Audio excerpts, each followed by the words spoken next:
请问大熊猫怀宝宝的时间有多长？大熊猫的妊娠期其实，据现在的统计发现，大概是4个月的时候。大熊猫的妊娠期和我们人的妊娠期是不一样的，因为人的而言的话，其实妊娠期是受精卵着床以后到它产仔这段时间叫做妊娠期。通过我们的就是科研报道发现，其实大熊猫它的受精卵着床到它那个发育进入产仔就1个月时间，整体配完种到它产仔有4个月时间。那么前面的3个月它干嘛去了呢？所以现在嘛，大熊猫妊娠期，我个人认为有个划分为2个阶段。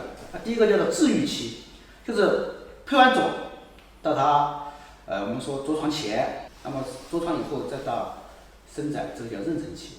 但是现在至于这个观点哈，就是说怎么去界定，现在还没有一个统一的一个解答。